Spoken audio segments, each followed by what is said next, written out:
Yo, what's going on, ladies and gentlemen, boys and girls, children of all ages? It's your hostess with the mostest. It's PKR, Pastor Keenan Riley. And we are here on People Suck, Love Them Anyways. Man, it's good to be back. We took a couple of weeks, not at our what would you say? Not at our want to, I guess you could say. Not at our want to. Not at our want to, but we just had some situations come up, had some situations arise. I actually took a week off myself, so Nick did not have any control over that. And then what happened last Sunday? Was Your car broke down. My car broke down. So basically, ladies and gentlemen, it's my fault. My life has sucked. And that's the reason why we've taken the last couple of Sundays off. It's just because life has just been giving you that Mike Tyson 1-2. Yeah, man. I guess you have to say Jake Paul 1-2 now. That's true. I think it was Mike Tyson that said everybody's got a plan until you get punched in the mouth. You know, that was Mike Tyson. I feel like so. Yeah, so I did have a good plan, and then I got punched in the mouth, and so we had to take a couple of weeks. And guess what? Week number 3, still don't have a vehicle. So I have been Any listeners out there want to bless Pastor Katie with a vehicle? Feel free to do so. Jesus. Yeah, so I'm feeling in my spirit. Somebody's about ready to give us a 2.5-story house. Just call now. So man. But hopefully we'll get something figured out this week and get back on the road for sure. So I've been mooching off Nick, who has a brand new vehicle about every 6 weeks. So got to keep it fresh. This is true. I've got to enjoy what life would be like if I had money. And if you had more debt, I think it's the answer to that. Not more money. If you had more debt, it's all about perspective. You know, whether you have more money, more debt. You know, people look at it like you got more money, you might just have more debt. So, I've enjoyed riding around in a clean smelling new vehicle. For the last couple of Sundays, so that's a good thing. But like I said, we I hate missing a couple of weeks, man. But thankful to be back. Thankful to talk and to maybe help some people, connect with some people for sure. Nicholas sent some stats, sent some good numbers over sometime this week. You have those handy? I mean, my phone's up there recording. Okay, so I thought I would just set you up, so therefore I could talk some more. That's what it basically boiled down to. So. But no, I just wanted to read this one off to you really quick. There's like 5 or 6 he sent me, but what does Spotify call it, man? They call Spotify Wrapped. Spotify Wrapped, yeah. But it's pretty cool. It said that we had 61% new listeners this year, so I thought that was pretty cool, man. You know, just to be able to say that that we've got some new fresh ears out there that are listening to. I don't know if I would call them messages, but conversations, man. I think it's all podcasts are just conversations. This is true. I feel like if you can hold a good conversation, you can do a podcast. Like if you could find something that you're passionate about and just keep on talking about it and have a good conversation, you're good to go, man. Mean, if Haley Welch can do it, we can do it. Hey, talk to her. And I did not say hop to it. I said hop to. He said the other thing. The other thing. So yeah, I mean, that's crazy, man. But if you have a good conversation, it's good to go. So. But again, we're thankful, and this is just one measuring tool, by the way. This is Spotify, doesn't count, Apple doesn't count Google. Yeah, the rich people. Yeah. Hey, I've got Apple, so I mean, and I am definitely not in that tax bracket for sure. So it doesn't count those different platforms, but it is cool to just kind of see on that platform about how much we've grown over this past year. And I think a word that we talk about a lot on here is consistency, and which we have not been good at for the past couple of weeks. Yeah, so that's fine. That is true. We have not been good, and hopefully we will hit the gas right here, and we'll get through a couple of weeks. I don't know how Christmas looks yet. I was going to say I don't know how that whole situation looks. Yeah, but man, I tell you what, speaking of New Year's, man, we got like 3.5 weeks, something like that, and we're going to be cruising into the new year.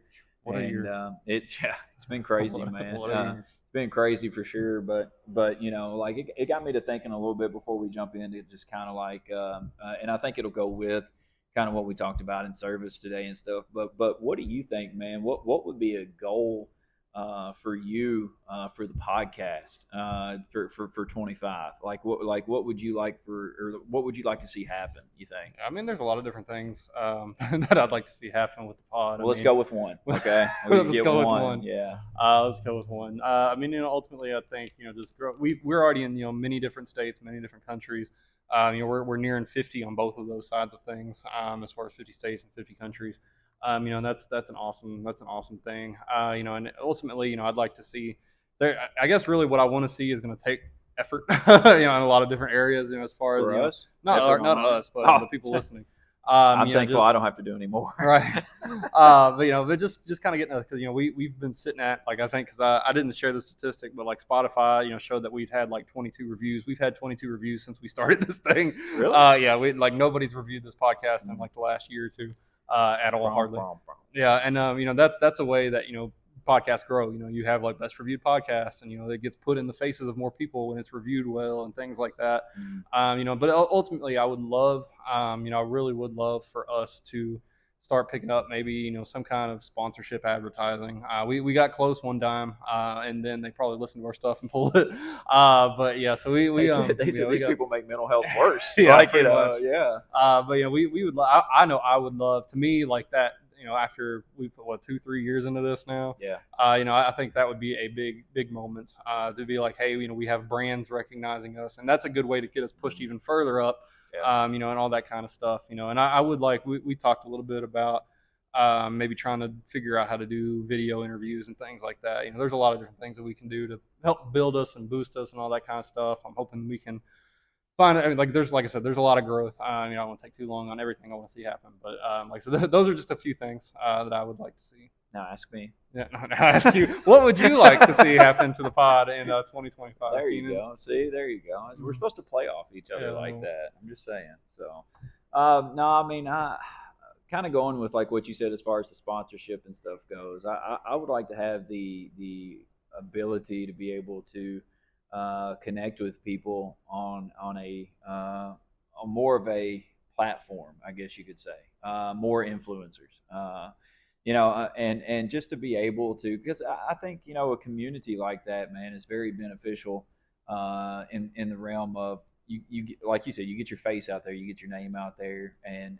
things like that, and I think it would be awesome just to be able to have somebody, I guess, quote unquote, kind of famous, I don't know, or like, maybe well known anyways, to reach out and be like, hey, like I noticed you guys are doing this. I like the content. I like the stuff. Like, what would you think about coming on? Coming on for What do you think about a collaboration? What do you think about an episode type situation? And things like that. Feature. Like, I want it to be featuring Keenan and Nick instead of like always us featuring other people. Yeah. I think that would be. Cool. I think that would be cool, man. I think at that moment in time, you do something like that, and it's like one door opens up another door, opens up another door, opens up another door type situation. And so, like at that point, we pick up fans from a different audience, and that vice versa. Yeah, I mean, at that point, you have the momentum going, and you just keep riding that wave of momentum and kind of see what happens. And it's difficult. I will say it's difficult in the fact of that, like you said, we have been doing this a while, and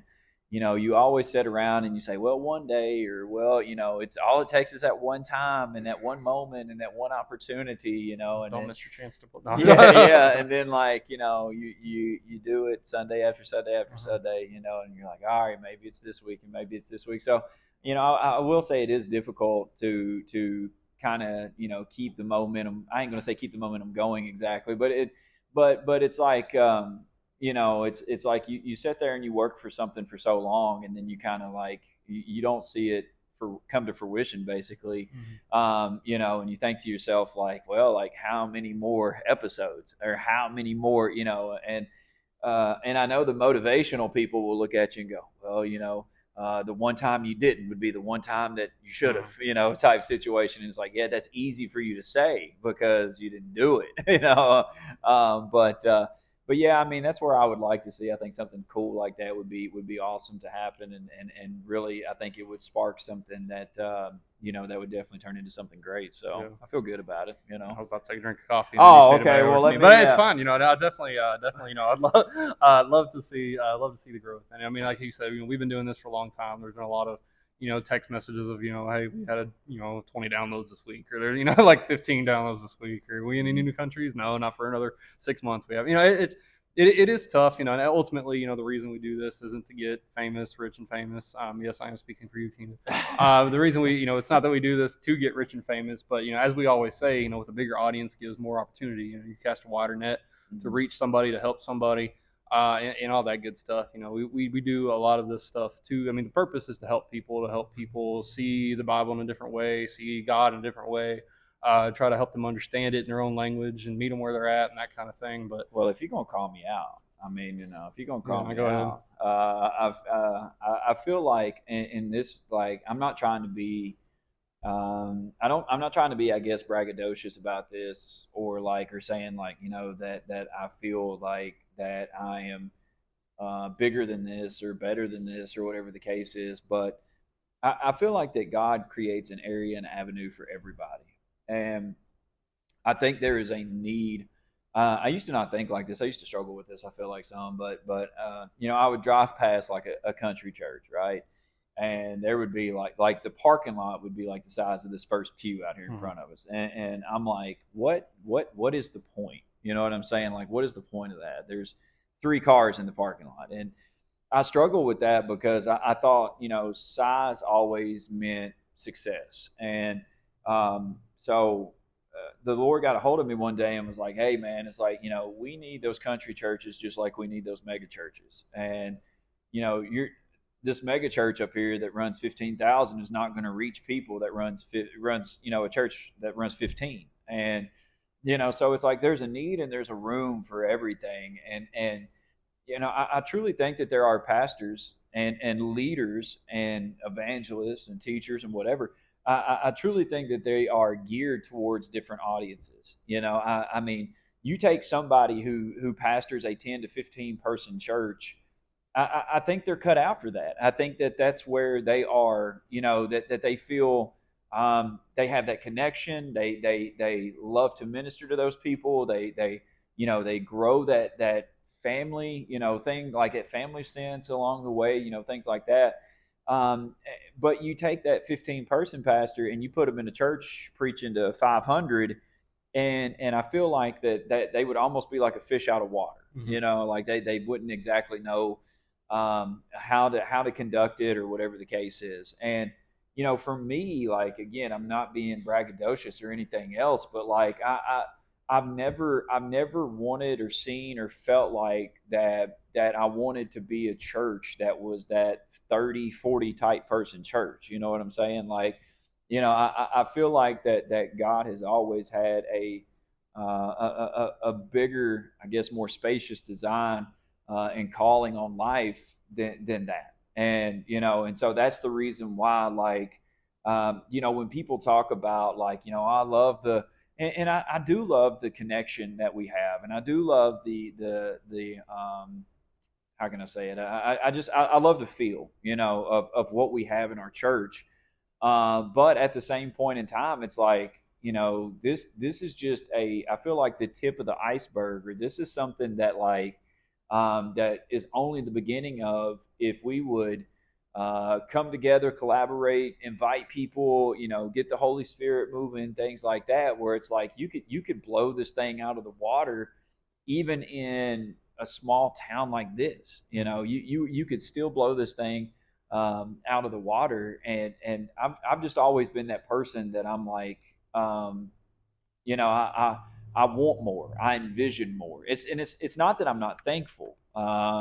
I was even thinking about it this morning, and I was thinking, like, if you get up from the table to go get seconds, it doesn't mean that you're not thankful. It just means that you're still hungry. Mm-hmm. And and it's like a lot of people will sit at the table still hungry, but their plate is empty, and be like, well, if I get up and if I do this, or people, I need to be satisfied with what I have. Yeah. Oh man, like that is a crazy I feel like almost an excuse of a mentality to have. It's like, oh man, I just need to be thankful for what I have right now. And I'm not saying you shouldn't be thankful, but again, going back for more doesn't mean you're ungrateful. It means you're hungry. Like it means I want more.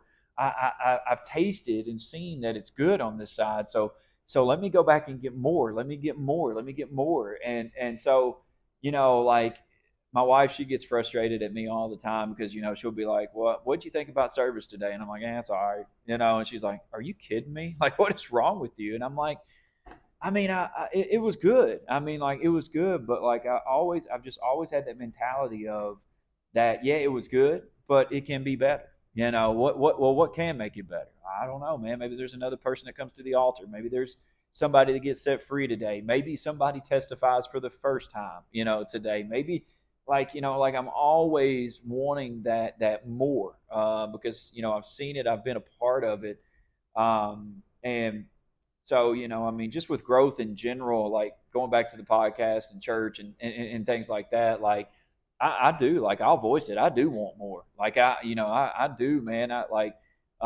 would love to travel and do these podcasts. I would love to interview people. I would love to be on other people's podcasts. I would love for this church to explode not only into a brand that you hear in Kentucky, but I would love for this church to explode into something that could be countrywide, that could be worldwide, even to that point.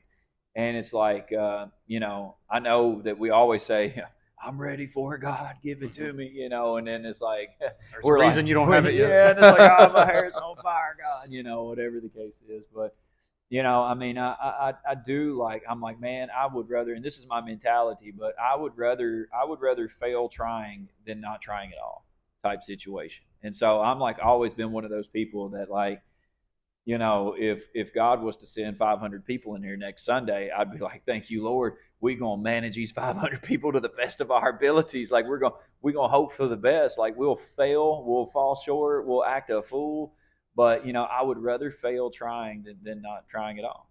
Yeah, I mean, and I think that's just how we need to be. Because we can't, there's a lot of people out there, that don't try, and they don't put in the effort, they don't, they get discouraged. They allow the low numbers. They allow the low downloads. They allow this type of stuff to get them down and discouraged and give up. And I mean, it's kind of like you say. With the amount of time, effort, energy, consistency that we put into Fruition, that we put into People Suck Love Them Anyway.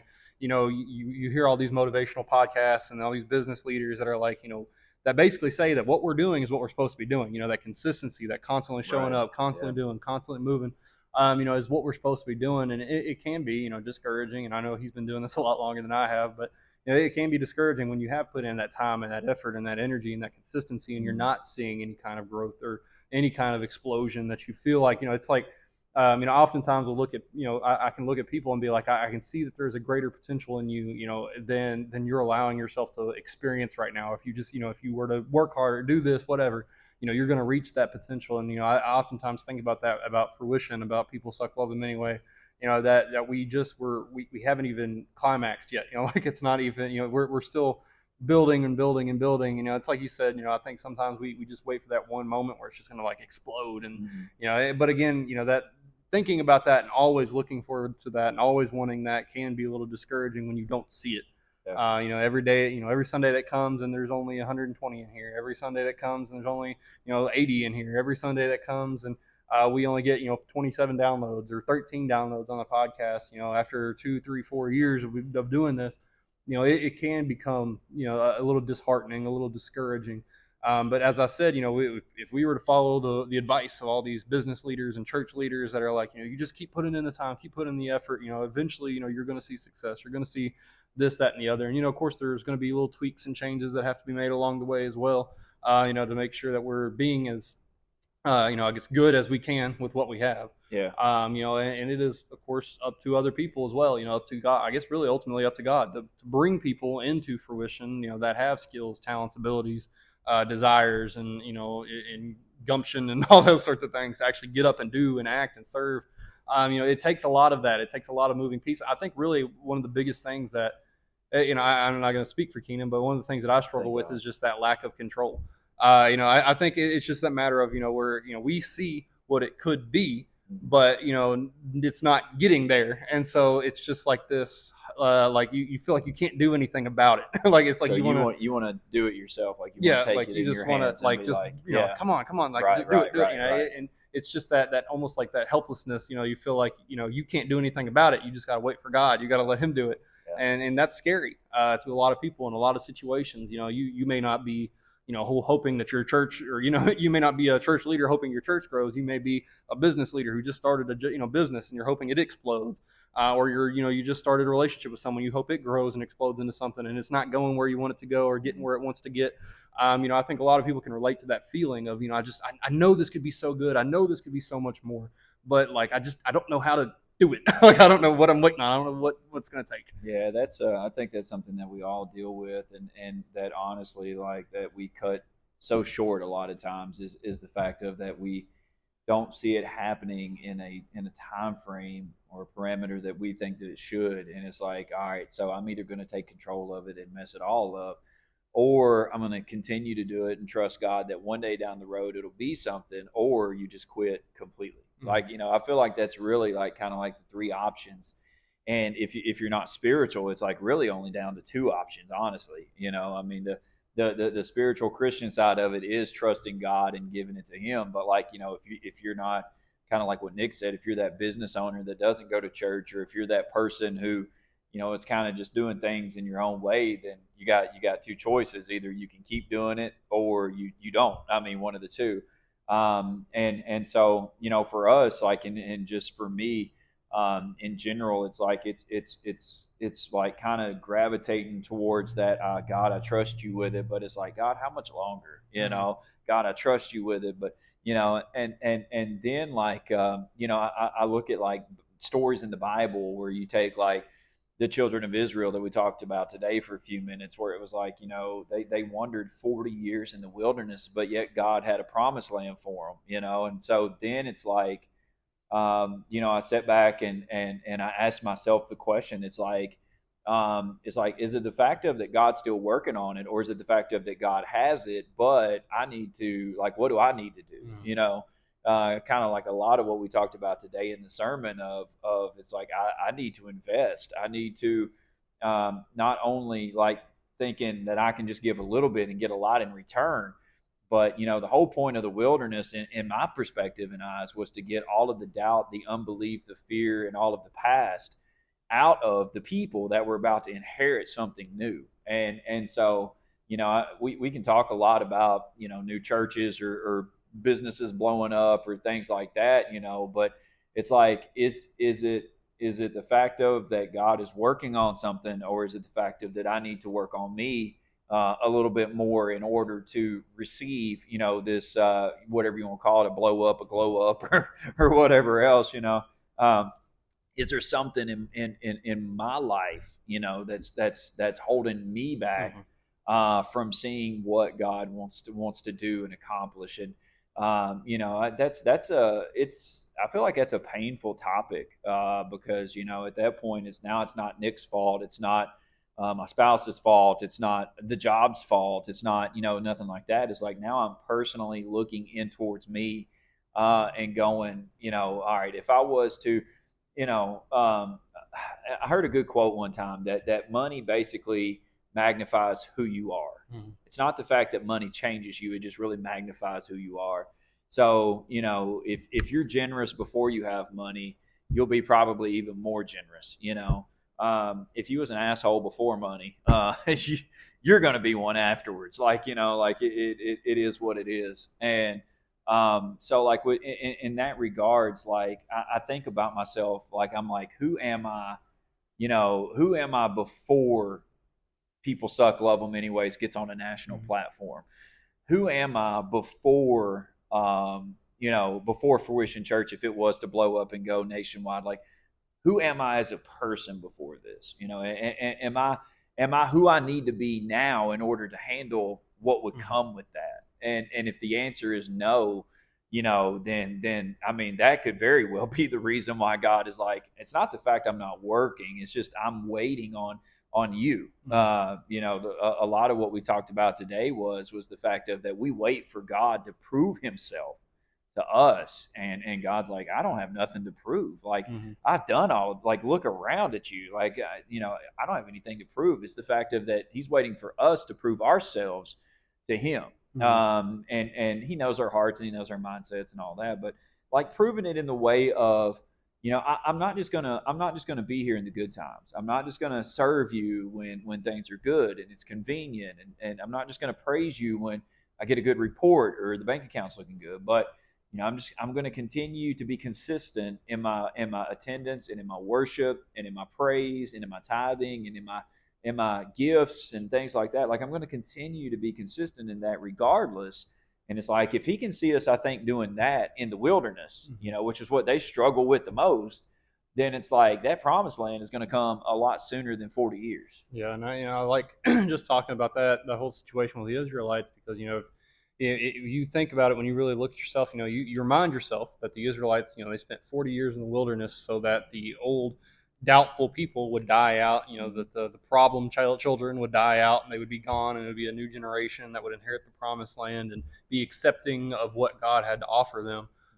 You know, and I think, you know, just relating that to an individual level, you know, just asking yourself, you know, is, you know, because I think, you know, there is a real, you know, possibility, as Keenan was saying, you know, God knows if you're ready for something or not. Yeah. You know, you may think that you know you're ready for something, Yeah. but God's like, hey, you still got to get this greed right. You still got to get this lust right. You still got to get this, that, whatever sin right in your life. You know, you're still too impatient. You're not good at making quick decisions. You're not good at making strong, you know, you're not good at this. You're not good at that. Just, you know, kind of working on, you know, basically, you know, asking yourself, as Keenan was saying, you know, looking inside and being like, you know, or even praying to God and asking, you know, what's within me that doesn't need to be there. You know, what is holding, you know, maybe because the problems you're dealing with, you know, they may not be just holding you back. They could be holding your family back. They could be holding your church back. They could be holding your business back. You know, and just really asking yourself, as Keenan talked about Wednesday night, you know, asking yourself, is it godly?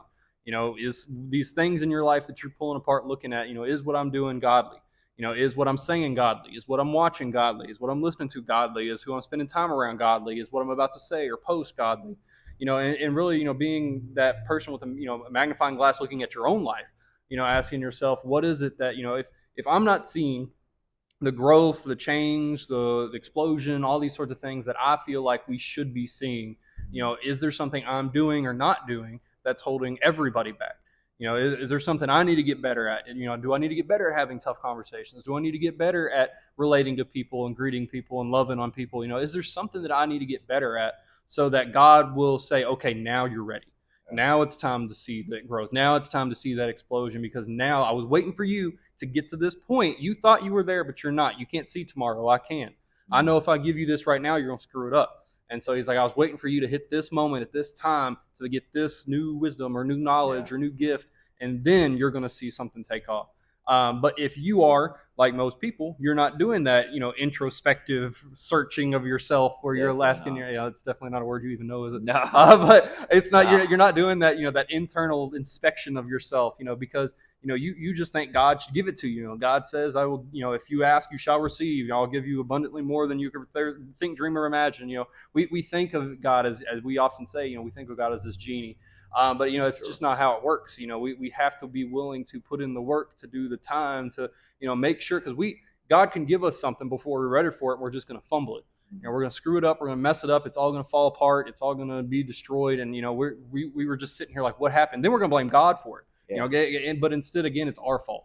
You know, because we weren't ready. We weren't prepared enough. We tried to rush into things. We tried to take hold of the situation. So, you know, I think ultimately, you know, we just need to make sure that we're taking that time to ask ourselves, you know, we're asking God to search you. As it says in the Bible, you know, search me, Lord, you know, and find whatever is in me that I need to change, that I need to do work on, or whatever else that might be. Well, that's a dangerous prayer, and because nobody likes it. It doesn't, man. And you know, one of the main things we talked about today is that, like, if we truly deny ourselves and we're in this relationship with Jesus, like, your life is going to change, whether you like it or not, whether you want to or not. If you're all in on Jesus, something about your life is going to change. Now, whether it's friends, whether it's like we said today, it could be friends, it could be phone numbers in your phone, It could be your Friday night. It could be your mindset. It could be your speech. It could be what you see, what you put in front of your face. It could be your priorities. Like there's a slew of things that could change in your life. But if you can sit here and say today that you have a relationship with Jesus and nothing has changed, I would challenge to say that you don't have a relationship with Jesus, because you were lost and dead in your sin until you met Jesus. And after you met Jesus, he is supposed to clean up your heart, clean up your life, clean up your mind, clean up your, he's supposed to just clean you up. And then, like, whenever you partake in sin, like since knowing Jesus, this is just me being 100% transparent. Since knowing Jesus, I have never knowingly committed a sin that 36 seconds after I committed it, I haven't felt bad about it. Mm-hmm. You know what I'm saying? There's always that conviction. There's that conviction. Now, what I do with that conviction is my choice. I can, absolutely. I can pray about it. I can ask God to forgive me. I can plead the blood over it. I can give it to Him. I can try to work on it, like whatever the case is. Like, that's my choice. But I'm just saying, like, since I've known Him, since I've had a relationship with Him, whenever I commit sin in my life, and it doesn't have to be like the simple fact, like, it doesn't have to be killing somebody. It doesn't have to be like some monstrosity of a sin. Like, I know whenever I get angry, like, I'll get angry about something, and as soon as I start to feel that, I'm like, yeah, I shouldn't have got angry about that. Like, I really, true story, really quick. Like, I'm driving home last night from my mom and dad's house, and this prick gets. He's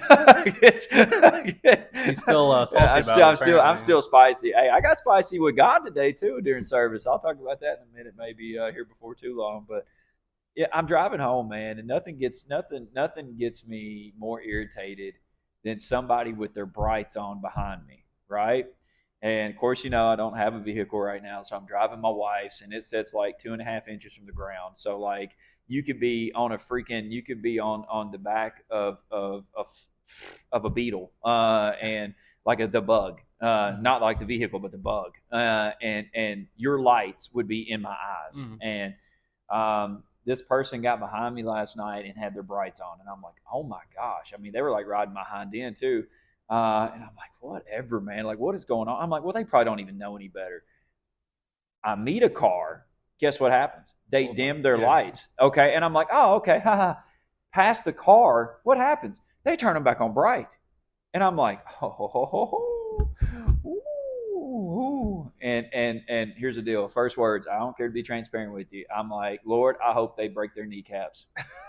That's what I said. I mean, that's just what I said. I'm like, Lord, I pray they break their kneecaps. I don't even know where that came from. I guess it could have been worse. I mean, I don't know. It could have been better, but definitely could have been better. I definitely could have been better, man. But I was just like, what is the deal? What is the crazy part? We actually go around a curve and there's blue lights everywhere. I mean, everywhere. And so I stop, slowly put on my seatbelt, act like I haven't been breaking the law. And they stop like 20 feet behind me. Like, they just lock it up and stop. And then it's like they back up and like turn around and go a different direction. And so I'm like, Lord, I said that, break their kneecaps. And I'm like, look, here it is. I come around the corner, and it wasn't nothing crazy. A guy had literally just, his vehicle had quit. He was on the side of the road, and the cops just didn't want somebody to come around and T-bone him, or hit him, whatever. Good deal. But I'm like, Lord, I'm like, literally come around this curve. You took care of the situation. Like, it was somebody else's crazy situation, but you took care of my situation in the mix of it, and so, in those instances, I think to myself, like, where again, you have to look inward and go, like, as soon as I said that, I'm like, hey, like, what is wrong with you? Like, should you have said something like that? Like, probably not, But what was that thing you posted on Facebook? Like, if you wouldn't say it out loud to somebody, you should say. Yeah. I said, if you're ashamed of it in public, you shouldn't be doing it in private. Yeah, but I said this in public, so therefore you have now. I have now, yeah, so therefore I'm good to go. I feel like, but yeah, man. I mean, I feel like there's instances like that where we all can continue to get a little bit better and kind of grow a little bit, but I also think too, that's moments where I'm like, I have to get those things out of me. I have to get those things out of me because if you go into something that's bigger than this, if you go into a People Suck, Love Them Anyways national podcast type situation, um, I, you're going to deal with people. You're going to be traveling. You're going to be dealing with people and stuff like that. And it's like, if I have that root of anger over something like that going down the road at 9 o'clock at night, it's like, who's to say that somebody bumping into me at LAX or JFK or something like that at an airport or something, where I might not be like, yo, man, like, what's your problem?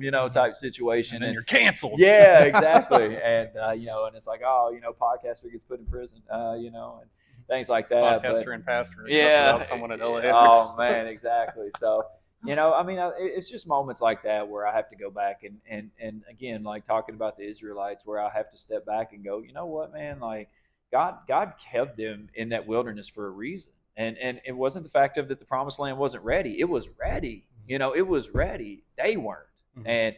And so, I think for us, it goes back to looking, and like I told the congregation today, it's like we shouldn't be mad at God. I mean, why are we mad at God? Going, he didn't answer this and he didn't do this, and he's got the promised land ready. Like, he's got it ready, but it's like, are we doing what we need to do to inherit that promise, or inherit that land, or inherit that blessing, or whatever, and be able to handle it the way that he wants us to. Mm-hmm. Yeah, and I like what you're saying. I think that's just something we need to ask ourselves when we hit that roadblock sometimes. Is just, we feel like everything's going good, everything's going great, everything's going grand, and we hit a roadblock, and then, we're always like, well, where are you at, God? What's going on? What's taking so long? Where are we at? And all these sorts of different things. When God is really just wanting you to grow in that moment. He's got moments and times for everything. We talked before about, like you take the book of Isaiah, it talks about, I think it's 700 years between the prophecy of Jesus and when Jesus actually came on the scene. I thought it was 400. Something like that. Hundreds of years. We'll go with that. Yeah. Hundreds of years, and the book of Isaiah is talking about this, and it took hundreds of years before that prophecy came to fruition, before before Jesus came on the scene, was born to Mary and Joseph, and all that kind of stuff, and it's crazy because we think we have all these plans and all these things, but we have to wait for God's timing, and that is one of the most uncomfortable things that we can do as human beings on earth. It was 700. Good 700. Yeah. Hey, look at me. Yeah. But it's just, that's crazy. We can't wait 70 minutes. We can't wait 70 seconds for something that we want to see happen. We can't wait.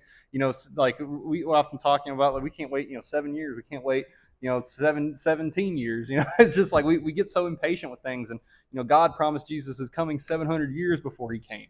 And the Israelites, generations upon generations upon generations of Israelites were waiting for this day to come. And even when he did come on the scene, they still didn't believe it. Mm-hmm.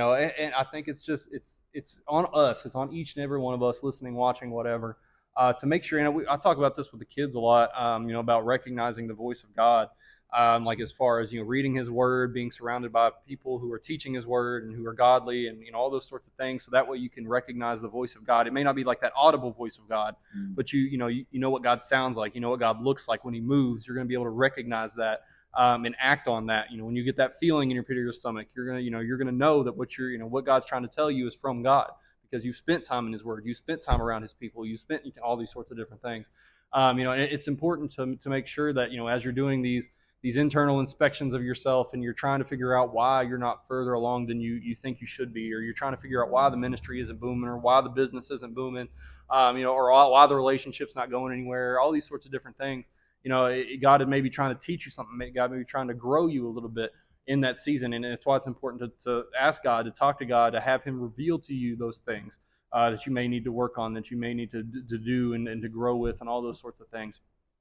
Because again, you may not just be holding yourself back. You may be holding the entire organization back, your employees, your congregants, your whatever else it may be. It could be you that's holding them up. It could be you that's not doing what you're supposed to be doing, or being who you're supposed to be, or whatever else you want to call it. And so it is important to make sure you're doing that internal inspection and asking yourself, or asking God, what is it that I need to do different? What is it that I need to change? What is it that I need to become in order for us to move into this next season, to move into this next situation, or whatever it may be. Yeah, I think the tough thing is to say, because we're so quick to say, God, I need, or God pour into, or God give me, or God grant me. I think we're quick to say that, but we never say, God, remove from me. We never. And whenever I think about that, like, I think about a hoarder. Like if you've ever seen, you ever seen the TV show? Like it is insane to me that we have people in this world that barely have a roof over their head to sleep under, and yet we have people in the United States that literally cannot walk to their bathroom because they have so much stuff in their house. But anyways, there's this TV show called Hoarders where people just pile crap everywhere, and you literally got to crawl over it to do anything, and it can all stem from mental, emotional, like different things that they're trying to cover and compensate for. But it got me to really even thinking about like even being a hoarder spiritually, where it's like, we never remove the old. We never remove the things that really serve no purpose in our spiritual life anymore. I mean, think about it really. Like every person that sits inside a Fruition church, or I would say vastly the majority, have been at church somewhere else at some point in time in their life. Now, I want you to think about this. Think about how many people sat in this place that have been somewhere else, but they have not asked the Lord to remove from them what they had there in order to be filled with what He has here. Mm-hmm. Now, that's something that is like, oh well, Pastor Keenan, it's not about you can collectively take things from different seasons of your life and blah blah blah and so on and so forth. And I'm not going to argue with you on that. But one of my biggest pet peeves from people is a lot of times is they'll come to you and they'll make a suggestion about something, and then they'll say, well, we used to do it like this over here, or we used to be like this over here, or they used to do it like this, and it's like, that is exactly what we need to be removing. It's like if that's the way you want it done, then that's where you need to be. You know what I'm saying? Type situation where you have to begin to say, Lord, I need to remove some stuff. Like I need to learn daily. I don't know everything. I was 300 years off on the prophecy of Jesus. But no, I mean, like I need to continue to learn. I need to continue to build and grow. I need to continue to evolve my faith. And so if I'm stuck on something that I'm still gonna hang on to that from 22 years ago, and it don't matter. Like I know people that hold on to brokenness from 22 years ago, but and this may mess you up. I know people that hang on to the same blessing from 22 years ago. Like ain't nothing good happened in their life in forever. But I tell you what, 22 years ago at a little back church on this side of this and this, and I'm like, all right, I get it. The Lord saved your soul. And if He does nothing else but save your soul, He's done enough. But here's the deal. The Bible says that He is the God of more than enough, that He is abundantly able to give you more than what you could think, dream, or imagine. And if that is the case, and the only thing that the Lord has done for you in your life is saved your soul and nothing else, then that leads me to believe that we are not searching the Scriptures and searching our lives and going, Lord, as the Bible says, create in me a new heart. If the Bible says that we are a new creature in Christ, that the old is gone and that the new is here. If the old is gone, then the old is gone. But the crazy part to me is that I see a lot of quote unquote Christians hanging on to a lot of old stuff. Mm-hmm. Hanging on to a lot of old mindsets, a lot of old blessings, a lot of old breakthroughs, a lot of old heartbreaks and stuff even. And it's like, we have to do a better job of creating this space of letting God pour in the new, so therefore we can inherit what He has for us, which is the new. I mean, He's got something in store. But here we are, like we're out here in this wilderness. And again, the Israelites, what did they say? Hey, take us back to Egypt, man. Mm-hmm. At least we knew what was happening in Egypt. At least we knew when we got fed. At least we knew, like we knew. And in all transparency, that's basically choosing this rigid religion over, this faith and this trust of a relationship with Jesus, where it's like, Jesus, I don't know what's going to happen tomorrow. I don't know. Like, I don't know what kind of news I'm going to get. I don't know what's going to happen in the world. I don't know. Maybe somebody calls me up, I'm leaving the church, or maybe somebody calls me up and says, I'm joining the church, or maybe somebody calls me up and says, I'm giving 20,000 to the church. I mean, whatever the case is, like, I don't know what's going to happen tomorrow. So if I don't know, I have to lean towards trusting the one who's already in tomorrow, Mhm. who's already knowing what's happening and going, hey man, like I'm seeing, like I'm trying to make provision for you now on a Sunday afternoon because I've seen Monday. Monday's not going to be the best, but I'm going to try to give you enough on Sunday that you can survive Monday and get to Tuesday. And so for us, it's like we are our own worst enemies. It's not the enemy, it's not the devil. We are our own worst enemies, and I feel like a lot of the times we spend more time, if we were honest, I'll be honest, fighting ourselves rather than fighting the devil. We blame the devil, but it's truly us. We fight our emotions. We fight our bad decisions. We fight the chemicals that we have going on in our bodies. Like we fight all of that. We struggle against that, and instead of just being real and being transparent and praying and saying, "Hey, Lord, like I need your help, man. Like I can't do it." Instead, like we'll just continue to fight, and we'll continue to fight, and we'll continue to fight. And I'll say this, and then you can talk again. But I said today that everything that God has in store for you is going to cost you something. It's got a price tag on it, and it truly does. Now, I'm not talking about money. I'm not talking about an exchange program. But what I am saying is like today, like I said, His mercy, His grace, His love, His compassion, His all of that good stuff is waiting on you. But what is it going to cost you? It's going to cost you your pride. You're going to have to trade and exchange and lay down your pride, which means you're nothing's wrong, everything's good. I'm not struggling. I'll fix it. I'll make it work. Right, yeah. I'll put it all back together. You have to trade that attitude and mentality. That it's what cost you, but here's what you receive.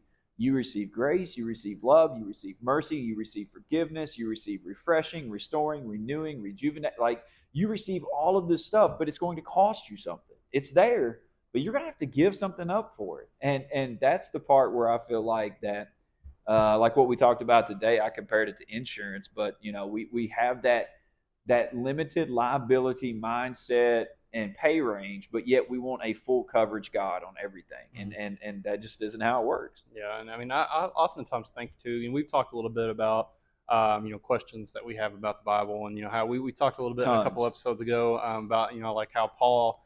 He talked about how he struggled, but he never talked about his struggles. He never really sat there and listed everything he dealt with, struggled with, all these sorts of things. But he said that, this is going to be a thorn in my side for the rest of my life. I'm just going to fight against it and all these sorts of things. And I oftentimes think, we read the Bible, just at such face value sometimes, that we neglect the idea of, we think about how long 1 year is. Everything as I kind of joked about earlier, it's been a heck of a year.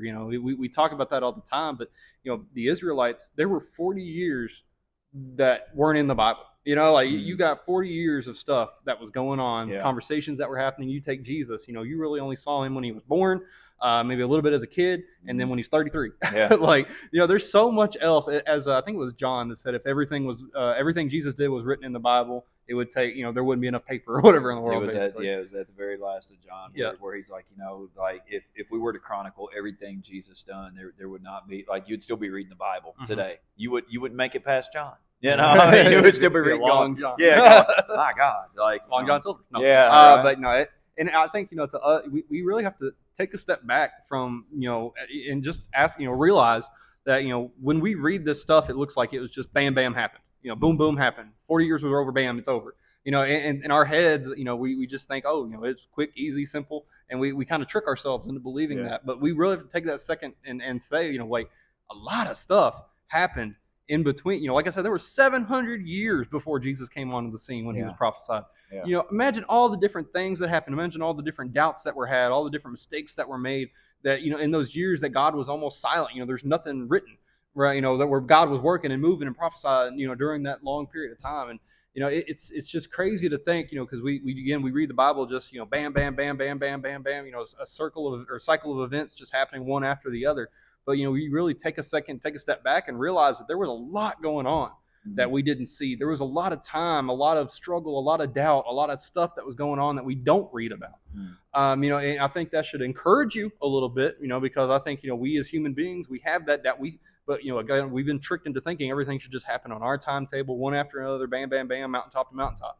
But again, if you take that step back and, you again look at the Bible a little bit differently and say, you know what, there was stuff going on I don't know about. These Israelites were having doubts that I don't know about. There were things Jesus did that I don't know about. There's things that, the disciples did, the apostles did that I don't know about. And so there's a lot of time that I don't know about that the disciples had to wait before some big, amazing thing happened.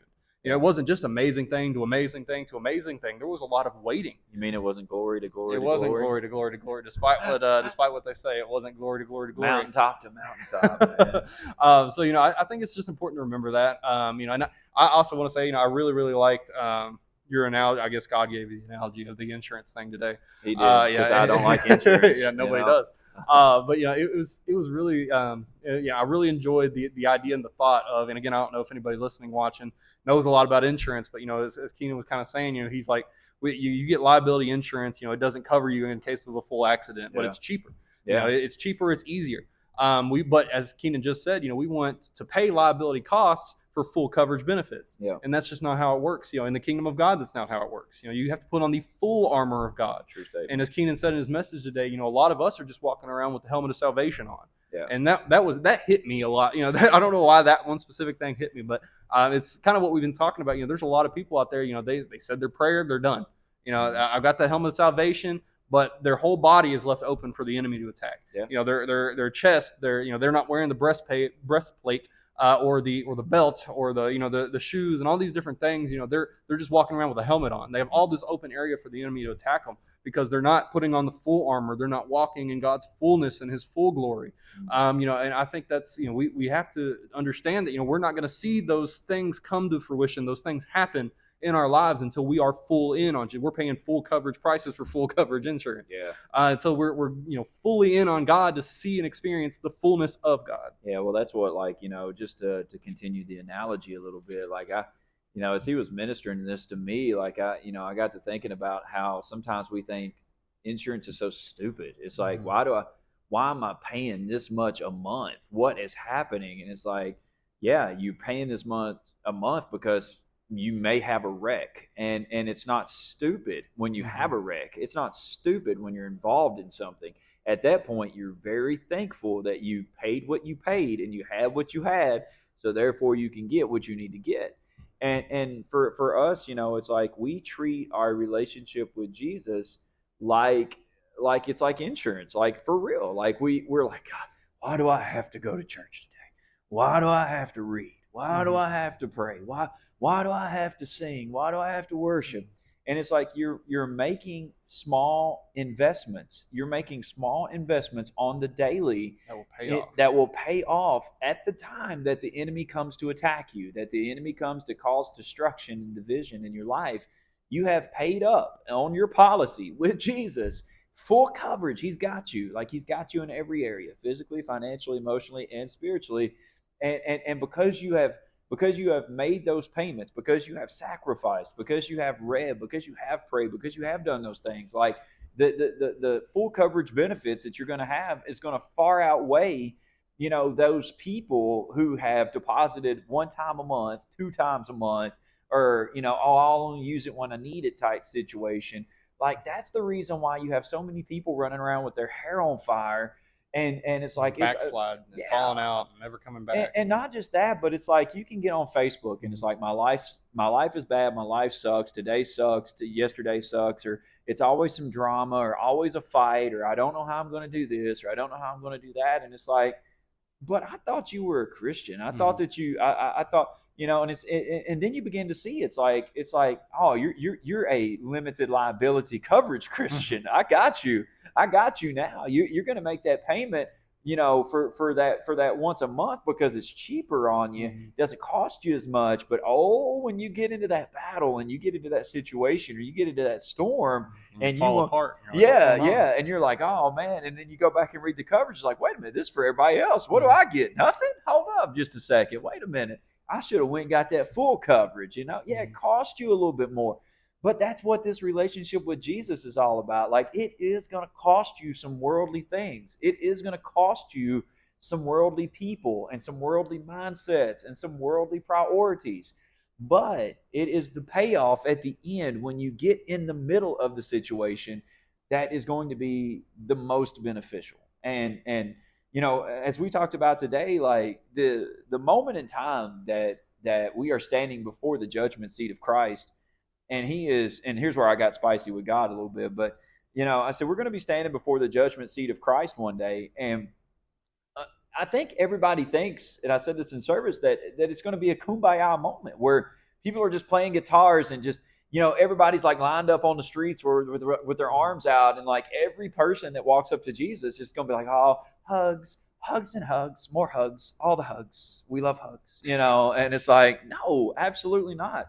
And I said this, if Jesus had enough guts here on this earth to look at people who came to him and said, we cast out devils in your name, we prayed in your name, we preached in your name, and all that good stuff, and he had enough guts to look at them and say, depart from me, I never knew you. If he had enough guts to do that while he's here on this earth, what do you think it's going to be like up in heaven one day, whenever he is the king, the ruler, the authority? His word, his saying goes. It does anyways, but what I'm saying is like, ain't nobody there. Like, you ain't got no friends at that point coming in and saying, oh, it'd be okay, don't worry about it. Like, you are standing before God. You are standing before your judge, your creator, and literally listening to your life. Now, where I got spicy was I said, I think it's crazy that he's going to put a calling on your life, like preaching or like teaching or like pastoring or something like that. And it's hard, it's tough, it's difficult, like all the adjectives you want to throw in there. And there's just a lot of sacrifice that goes on with that. But then he says, hey, oh, by the way, you're going to be held to a different standard and a higher accord than what the regular people are. So, the thief that got in, just because he said, Jesus saved me, it's like, he's cool, he's it. But guess what? Hey, you dude who's carrying the gospel, who's preaching, who's teaching, like, it's going to be a little bit tougher, on you right there, man. And I'm like, you should get a better free pass, like you should. Like, I put more work in down here. Yeah. Like, what do I get up there? Oh my god, more ridicule. Yeah, like I should get the fast pass to all the heaven rides up there, bro. Yeah. Like whatever. So I'm spicy, but yeah, I mean, so whenever I'm thinking about stuff like that, I'm thinking, like those are going to be some of the most dangerous words. Well, they are going to be the most dangerous words that you will ever hear, like for your entire life. Depart from me, I never knew you. Depart from me, I never knew you. What does that mean? It means that it's that limited liability coverage. That I'm a Christian when I want to be. Mm-hmm. I'm a Christian when it's convenient. I'm a Christian when it's safe. I'm a Christian when I'm in trouble. I'm a Christian when I need something. I'm a Christian in this moment. Mm-hmm. But then when the bank account is good and the relationship is good and the kids are good, it's like, well, I feel like I'm gonna do what Keenan wants to do today. Look at everything I accomplished. Yeah, exactly. It's like, well, I feel pretty good. I'm gonna provided for my family. Yeah, I'm gonna take the foot off the gas, and I'm just gonna chill and I'm gonna enjoy life. This is the life I created. This is the life I built, and so, but then we want the full-time benefits of heaven one day and going, yeah, I've been doing pretty good here lately. And, I've been going to church every now and again and just, and then we drop that cliche stuff, oh, the Lord knows my heart and, oh, he knows I love him. And, and it's like, come on now. Come on. I think, because it was a few weeks ago, but, we asked the question of, I guess, really not necessarily the question, but we wanted people to guess, take that step back and ask yourself, truly about your salvation. It's not that getting into heaven is performance based. It says all you have to do is call upon the name of the Lord, confess with your mouth that He is Lord, and believe with your all heart. this, yeah, exactly. All that good stuff. That's all you have to do to be saved. But I think we talked a lot about, that true conversion experience. If you really have given your life to Christ, you should change. As Keenan has been saying, there should be a change. Your desires should change. Your wants should change. Your circle should change. Your passion should change. What you do for fun should change a little bit. Like all these different things should change. But if you just have that, liability insurance where, you came to church, you got on your knees, you prayed, and you think you're saved, and you go out here and you continue to do everything you used to do, hang out with people you used to hang out with, not change, post the same things you used to post, watch the same things you used to watch, all these sorts of different things. Spit tequila in my mouth. Hey, exactly. Yeah, spit that tequila in your mouth. That was a funny Facebook post. Yeah, that's an inside joke. But you see all these things, and you're just like, you really should. I think, again, not that your relationship with Christ is performance based, but I really do. You don't want to hear those words that Keenan said. Depart from me. I never knew you. You don't want to hear that. And I think ultimately our relationship with Jesus is our own, and we need to make sure we are secure in that. Yeah. We need to make sure that we are doing everything we can to make sure that relationship with Jesus is secure. That we are doing what God wants us to do. Again, like Keenan was saying, asking yourself, before you do anything or post anything or say anything, is it godly? You want to make sure that your relationship with God is where it's supposed to be. And if you are doing the work to make sure your relationship with God is where it's supposed to be, you're reading, you're praying, you're praising, you're coming to church, you're helping, you're giving, you're serving, you're tithing, all these different things. If you're doing all of these different things, it's probably a good sign that your relationship with God is pretty good. And people are going to look at that, and your priorities are going to shift. Because if you're doing everything that God wants you to do, you're not going to want to spend time with the people you used to spend time with. You're not going to want to do the things you used to do because you're so focused and intent on doing what God wants you to do. Yeah. And I think that is that important piece, and I want to ask everybody, that's listening or watching, if, to really do that as we've been talking this whole time, that internal inspection, and ask yourself, is what you're doing godly? Is that change truly there? Are those new desires there? Are those new passions there? Are you giving your all to God? Are you serving when you can and giving when you can, and all these different things? Are you really living the life that the Bible asks you to live? And if that question is no, then you need to start doing the work, putting in the time and the effort to get to that point. Because as I said, you should want there to be no question about your salvation.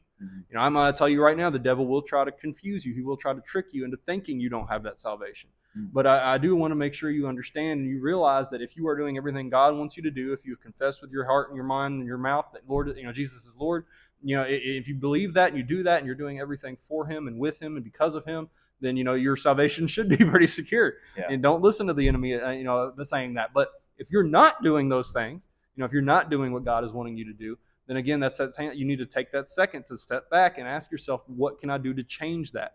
Are there safeguards I need to put in place? Are there things I need to do to get myself into a better mindset, into a different mindset? Are there numbers I think Keenan said this in the message. Are there numbers you need to delete from your phone? Are there people you need to block from your life? Yeah. Are there limits you need to set on your screen time? Are there things you need to do to help make sure that you're focused on God and what He wants you to do? And so really just taking the time, over this next week and, through the end of the year, New Year's resolutions are coming up. And I'm hoping, I'm sure we'll talk about it over the next couple of weeks, but, your New Year's resolutions, New Year goals, things like that are coming up. Right. Most of the time they are. Yeah. But, I want to challenge that everybody, that over this next year and even prepare for it now, start looking and thinking and praying about it now. But, just trying to work towards being a more devoted, more servant-hearted Christian, a more giving Christian, a more loving Christian, a more, a full coverage Christian. Absolutely. I like it. Full coverage Christian, man. Sounds good. What do you think? Is Is that the topic today? Yeah. Is that the title, I mean? Yeah, might as well be. Full coverage Christian. People will have to wait till like an hour in to know what we're talking about. But, it's fine. We like to keep it bouncing off the walls like that, man. It's like, and then whatever sticks at the end is what we go with. Exactly. So that's true typical Fruition form for sure. So, like we always say, man, I do, it is my heart's desire to make sure that you guys get something out of this. And so that's why we try to come at different angles, whether it is spiritual, whether it is maybe more business related or everyday life related or whatever the case is. Like, we want to get you to a point where you're literally asking yourself, like, why am I doing the same things and expecting different results, which is insanity, but I'm still getting those same results. And, and the basic reason is because you've not changed anything. And you've not allowed the one who can literally take anything and make it good to change you. So, we hope that you can take something away from this today and allow God to come into your heart and your life and change direction of your life and then see what happens. So we thank you so much for tuning in. Tell somebody about this podcast. You never know whose ears it's going to fall on or whose eyes it's going to fall in front of. and hopefully, man, it could speak to them. Hopefully it could speak to them. So we love you guys so much. Thank you for tuning in. Until we see you again, be blessed.